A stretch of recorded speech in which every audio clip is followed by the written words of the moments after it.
जैसे भारत में सरतन से जुदा होता है, वैसे चीन, जापान, सिंगापुर में क्यों नहीं होता? जैसे यहां कन्हैया तेली का गला काटा जाता है, वैसे चीन, जापान, सिंगापुर में क्यों नहीं होता? जैसे यहां कश्मीर में पलायन होता है, वैसे चीन, जापान, सिंगापुर में क्यों नहीं होता? कभी हल्द्वानी में सरकारी जमीन पे कब्जा हो जाता है, कभी रामनगर में रहमतनगर बसा दिया जाता है, कभी बदायूं में बच्चों का गला काट दिया जाता है, कभी राजस्थान में बच्चों का गला काट दिया जाता है, कभी गुजरात में पत्थरबाजी होती है। कहने का मतलब जहां सिंगल इंजन की सरकार है वहां पे भी अराजकता है, जहां डबल इंजन की सरकार है वहां पे भी अराजकता है, जहां ट्रिपल इंजन की सरकार है वहां पे भी अराजकता है। मैं बार बार कहता हूं, डॉक्टर बदलने से बीमारी ठीक नहीं होगी जब तक डॉक्टर दवा नहीं बदलेगा। अगर जो समस्या भारत में है वो सिंगापुर में नहीं है, इसका मतलब उनका कानून कठोर है, उनकी शिक्षा व्यवस्था अच्छी है और उनके यहां दंड जल्दी मिलता है। जितना अपराध भारत में है, अगर वो जापान में नहीं है, चीन में नहीं है, इसका मतलब उनका कानून कठोर है और दंड व्यवस्था अच्छी है, फटाफट मुकदमों का फैसला होता है।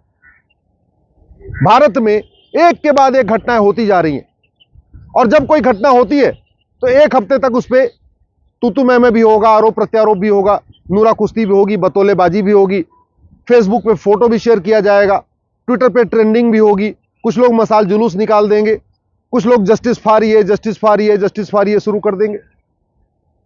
इससे कुछ फर्क नहीं पड़ेगा। एक के बाद एक गला भी कटता रहेगा, एक के बाद एक पलायन भी होता रहेगा, एक के बाद अवैध निर्माण भी होता रहेगा। 100 जगह अवैध निर्माण हो जाएगा तो 2 अवैध निर्माण गिरा के उसका वीडियो शेयर कर दिया जाएगा। 1000 आदमी का धर्मांतरण हो जाएगा तो 10 आदमी की घर वापसी करा के उसका वीडियो शेयर कर दिया जाएगा। मैं ये पूछ रहा हूं, चीन, जापान, सिंगापुर में धर्मांतरण क्यों नहीं होता? चीन, जापान, सिंगापुर में बांग्लादेशी रोहिंग्या अवैध रूप से क्यों नहीं घुसते?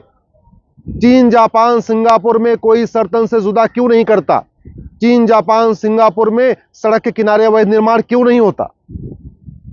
हमारा कानून घटिया है, न्यायिक व्यवस्था सड़ी हुई है, पुलिस व्यवस्था सड़ी हुई है, प्रशासनिक व्यवस्था गुलामी वाली चल रही है, इसलिए सारी समस्याएं चल रही हैं। भारत में जस्टिस विद इन ईयर लागू हो जाए, मैं गारंटी के साथ कहता हूं इन सभी समस्याओं का समाधान हो जाएगा। आप घुसपैठियों की 100% प्रॉपर्टी जब्त करने, घुसपैठियों की नागरिकता खत्म करने और घुसपैठियों को 20 से 50 साल की सजा देने के लिए कानून बनाइए।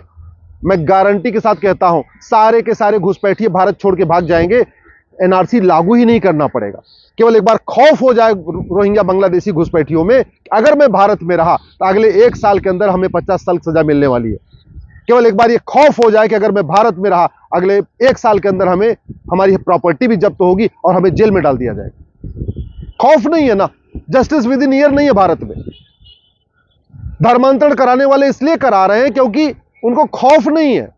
आप धर्मांतरण कराने वालों की 100% प्रॉपर्टी जब्त करने, धर्मांतरण कराने वालों की नागरिकता खत्म करने, धर्मांतरण कराने वालों को 20 से 50 साल की सजा देने के लिए कानून बनाइए और जस्टिस विद इन ईयर लागू करिए, यानी 1 साल में सजा मिलना शुरू हो जाए। मैं गारंटी के साथ कहता हूं भारत में धर्मांतरण रुक जाएगा। आप सोच रहे हैं कि जनसंख्या नियंत्रण कानून सफल नहीं होगा, 100% सफल होगा। आप लागू करिए, जो हम दो हमारे दो नहीं मानेगा उसकी सिटीजनशिप खत्म करेंगे और हम उसको 20 साल के लिए जेल में डालेंगे और 2-4 लोगों को साल भर के अंदर जेल में डाल दीजिए। मैं गारंटी के साथ कहता हूं सब हम दो हमारे दो मानेंगे। आखिर चीन में मानते हैं ना, तो भारत में क्यों नहीं मानेंगे? चीन में घुसपैठ नहीं होती है ना, तो भारत में घुसपैठ भी नहीं होगी। सिंगापुर में नशा तस्करी नहीं होती है ना, तो भारत में भी नशा तस्करी बंद हो जाएगी। लेकिन जब कानून कोई नहीं मांग रहा है, कोई गांधीवाद की बात कर रहा है, कोई लोहियावाद की बात कर रहा है, कोई अंबेडकरवाद की बात कर रहा है, कोई समाजवाद की बात कर रहा है, कोई साम्यवाद की बात कर रहा है, कोई राष्ट्रवाद की बात कर रहा है, कोई जय श्री राम बोल के लगता है राष्ट्रवाद मजबूत हो जाएगा, किसी को लगता है वंदे मातरम बोल के राष्ट्रवाद मजबूत हो जाएगा। अरे भैया, इससे कोई फर्क नहीं पड़ेगा। अगर तुम्हें लगता है कि ये नेता, अभिनेता, लेखक, बुद्धिजीवी, पत्रकार, कलमकार 25 साल के बाद आपके बच्चों को बचाने आएंगे तो आप बहुत बड़ी भूल है, आप बहुत बड़ी गफलत में हैं।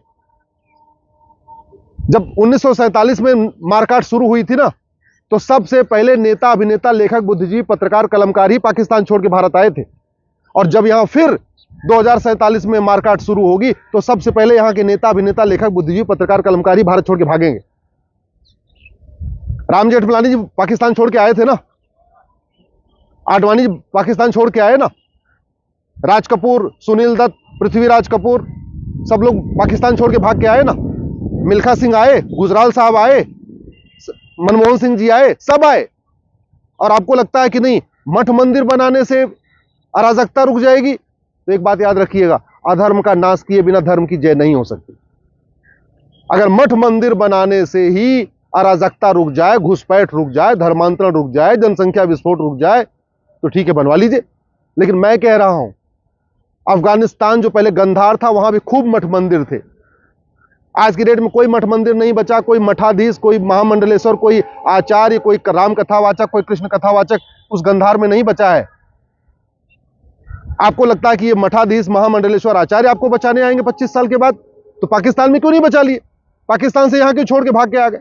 पाकिस्तान के मठाधीश, महामंडलेश्वर, शंकराचार्य, जगत गुरु, श्री श्री श्री श्री 108 श्री 1008 कहां चले गए पाकिस्तान वाले? आपको लगता है कि ये कवि, कविता पाठ करने वाले आपको बचा लेंगे? तो गुलजार साहब सबसे पहले भाग के आए थे, कविता पाठ करते थे। ये जो लेखक आपको सोच रहे बचा लेंगे, तो खुशवंत सिंह सबसे पहले पाकिस्तान छोड़ के भाग के आए थे। आपको लगता है ये हीरो हीरोइन बचा लेंगे? तो ऋतिक रोशन के दादा रोशन साहब सबसे पहले भारत छोड़ के पाकिस्तान छोड़ के आए थे भारत। सुनील दत्त भी यहीं आए थे, राज कपूर भी यहीं थे, राजेंद्र कुमार भी यहीं आए थे, प्रेम चोपड़ा भी आए थे, यश चोपड़ा भी, सब छोड़ के बाहर आए थे भारत। मैं आपसे हाथ जोड़ के निवेदन करता हूं, इसको आप समझिए। हर साल 3 करोड़ बच्चे पैदा हो रहे हैं, इसमें से 1 करोड़ अवांछित बच्चे हैं, और ये बच्चे तू मैं करने से, आरोप प्रत्यारोप करने से नहीं रुकेंगे। जब तक हम दो हमारे दो के लिए कठोर कानून नहीं बनेगा, और जो नहीं मानेगा उसकी नागरिकता खत्म करने और 20 साल के लिए जेल में डालने के लिए कानून नहीं बनेगा, तब तक सब हम दो हमारे दो नहीं मानेंगे। जब तक घुसपैठियों और उनके मददगारों, याद रखिएगा, भ्रष्टाचार हमारे लिए जहर के समान है। घुसपैठिए बॉर्डर पे 2000 रुपए दे के आते हैं, अंदर आते हैं, 2000 रुपए में आधार बनवा लेते हैं, 2000 में राशन कार्ड बनवा लेते हैं, 2000 रुपए में बर्थ सर्टिफिकेट बनवा लेते हैं, 3000 रुपए में जाके डोमिसाइल सर्टिफिकेट बनवा लेते हैं, 3000 रुपए में ड्राइविंग लाइसेंस बनवा लेते हैं, और फिर वोटर सिटीजन बन जाते हैं, यहाँ के नागरिक बन जाते हैं, उनको वोटिंग का अधिकार मिल जाता है। ये तब रुकेगा जब घूसखोरों, भ्रष्टाचारियों की 100% प्रॉपर्टी जब्त करने, और भ्रष्टाचारियों की नागरिकता खत्म करने, और भ्रष्टाचारियों का आजीवन कारावास, फांसी के लिए कानून बनेगा। दुनिया के कई देशों में है। इसलिए किसी एक भी समस्या का समाधान बतौलेबाजी करके नहीं होगा, किसी एक भी समस्या का समाधान ट्विटर पे ट्रेंडिंग करके नहीं होगा, किसी एक भी समस्या का समाधान राम कथा करने से, भागवत कथा करने से नहीं होगा। 9 राज्यों में खत्म हो चुके हैं, 200 जिलों में खत्म हो चुके हैं, 900 तहसीलों में खत्म हो चुके हैं, बॉर्डर की 300 तहसीलें हैं, बॉर्डर पे जो है वो 300 तहसीलें हैं, और टोटल 900 तहसीलें हैं जहां खत्म हो चुके हैं। बदायूं में गला कटा, एक दिन चर्चा हो गई, भूल जाएंगे। राजस्थान में गला कटा, एक दिन चर्चा हुई, भूल जाएंगे। मणिपुर में पलायन हुआ, एक दिन चर्चा हुई, सब भूल जाएंगे। आने वाले टाइम में ऐसे एक एक करके घटना होती रही, सब भूलते जाओगे, तो भैया दल गुलामी छोड़ दो। आज के नेता, अभिनेता, लेखक, बुद्धिजीवी, पत्रकार, कलमकार, न्यूज एंकर, कथावाचक आपको, आपके बच्चों को बचाने नहीं आएंगे। 5 कानूनों की मांग करो, समान शिक्षा लागू करने की मांग करो, समान नागरिक संहिता लागू करने की मांग करो, समान दंड संहिता लागू करने की मांग करो, जस्टिस विद इन ईयर लागू करने की मांग करो, 1 nation 1 tax, 1 nation 1 education, 1 nation 1 civil code, 1 nation 1 police code, 1 nation 1 penal code की मांग करो। जब तक भारत में समान शिक्षा नहीं होगी, वैदिक शिक्षा नहीं होगी, गुरुकुल आधारित शिक्षा नहीं होगी, तब तक सब में भाईचारा नहीं आएगा। जब तक सबकी एक जैसी किताब नहीं होगी और वैदिक शिक्षा नहीं होगी, तब तक वसुधैव कुटुंबकम की भावना मजबूत नहीं होगी, नारी तू नारायणी की भावना मजबूत नहीं होगी, सर्व मंगल मांगल्य सबको नहीं आएगा। और जब तक जस्टिस विद इन ईयर नहीं होगा, तब तक कानून का खौफ नहीं होगा। तो संस्कार सबके अंदर आए, इसके लिए है 10वीं तक सब समान शिक्षा सबके लिए जरूरी हो। और कानून का खौफ तब हो, तब कानून का खौफ तब आएगा जब जस्टिस विद इन ईयर लागू होगा, यानी कानून कठोर होगा और साल भर के अंदर सजा होगी। मेरी बात से सहमत है? इस वीडियो को अधिक से अधिक शेयर करिए।